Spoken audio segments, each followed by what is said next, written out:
ang mukha. Yan, wasak-wasak ang mukha. Kung saan narito tayo sa loob ng Hyundai Accent para tayo ay mag baba ng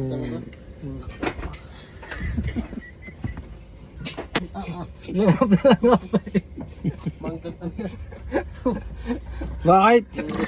Ba't kayo iling-iling? Hap na lang, hap na Hop! Sakabait! Okay. O yan boss, narito na binababa namin yung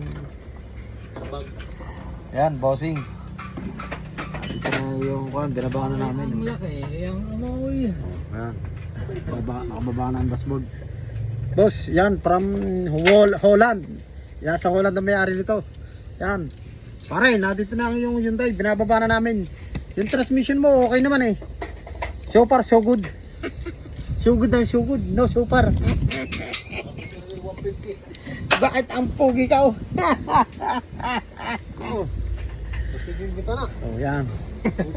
Bossing, bakit ang gwapo natin at ang pogi? Shoutout sa iyo. Tanggal pa rin ng bumper. Tanggal daw ang bumper, tanggal pati windshield. Tanggalin mo na lahat. O yan. Baba, dashboard. Clean.